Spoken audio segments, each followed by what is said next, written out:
Some instructors allow some of their students to exempt the final exam, which basically means that the student doesn't have to take the final exam if their grade is high enough right before the final exam at the end of the semester. A lot of instructors will do this, like if the student has an A in the class at the end of the semester, then they don't have to take the final and they'll just have an A for the semester and they're done early. This is kind of an incentive to work hard throughout the semester. So a question that we get very frequently is, what do I need to get on that last chapter test or that last assignment or that last whatever to get you over that threshold of exempting? It's a very, very popular question, and students don't know how to work out the algebra, so that's what I want to explain in this video. So just to put a number on it, let's say a student can exempt the final if they have a 90 average going into the final exam. And we'll say this class has a standard weighting system where the homework and the final exam and the chapter test are all weighted certain percentages. The one we'll do, homework will be 20%, chapter test 60%, and the final exam 20%. And you could change those numbers around.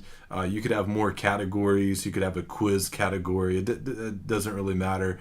All that you need are these percentages to add up to 100. So 20 and 20 and 60 do add up to 100.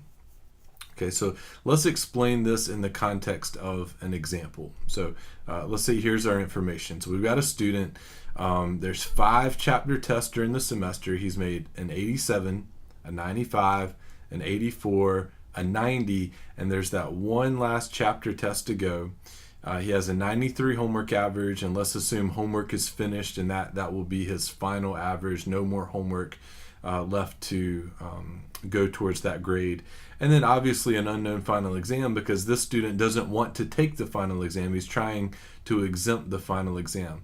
So what makes this the mathematics tricky here is we're trying to compute some sort of final grade by leaving out and including leaving out one of the grades, like the final exam. So that final exam goes towards your final grade, but you can't count it in your grade because you're trying to exempt it and not take it in the first place. So really the grading is based just off of these 2 categories, homework and chapter test, but they don't add up to 100. And so it's just a little weird to think about. So here's what we're going to do. If you don't know what you need to get on the last chapter test, we'll call it a variable name like X. All right, and here's what's going to happen from here. Let me explain what's going on here. First thing we're going to do is we're going to average these 5 test grades to get a chapter test average like we typically do. So we're going to add them up and divide by 5.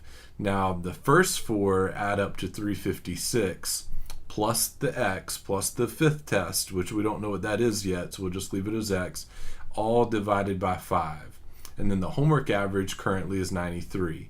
And so like we typically do when computing a final grade, we multiply each category average by its weight. 0.6 for the chapter test, 60%, and 0.2 was the homework weight, and so we take 93 times 0.2, but that's it.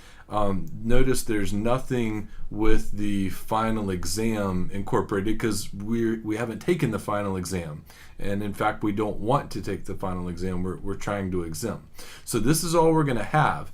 So what does that need to be greater than in order to exempt then? Well, we need a 90 average, but think about that for a minute. 90 what? That's a 90% of the available points. So if you had all 100 points available, you would need 90 points. But we don't have 90 points available. How many points do we have max available? If I had 100 on my homework and 100 on the chapter test, then what would be the total amount of points available? Well, only 80, right? Only 80 of the 100 are even available at this point. So what I need is for this to be, here's the key part, to be greater than or equal to 90% of the available points, which is 80. So what I've done here is I've set up an inequality that has a variable in it. It has an X. And so as long as this is greater than 90% of 80, then I exempt. And so really all I have to do from here is do a little algebra to solve for x. So to speed things along, I went ahead and wrote out all the algebra. 0.2 times 93 is 18.6. 0.9 times 80 is 72. I copied that over again. Then I'll subtract the 18.6 over to the right, and I still have this term. Next, I'll divide by the 0.6. So I get just this term left. Next, I'll multiply by 5. So we'll just get 356 plus x. And then lastly, I'll subtract 356. So the x has to be greater than or equal to 89. And so I know I went through that algebra kind of quickly, but that wasn't really the point of this video. But what does this mean? What does this tell us at the end of the day? Well, remember what x stood for. X was the last chapter test. So as long as he gets an 89 on that last chapter test, that'll make his chapter test average combined with this homework average high enough, incorporating the weights that were preset in the syllabus, in order to make his current grade or his current average a 90, and he can exempt the final. Now, if you're a little brave, some instructors will allow you to get 89.5, which would round to a 90. So you can lower that to 0.895 if you're brave. And anyway, then solve for x. But anyway, just as far as the basic mathematics go, this is how we do it. We incorporate a variable, we incorporate what we can of the grade so far, and then you take that exemption percentage out of just the available points and then solve for x.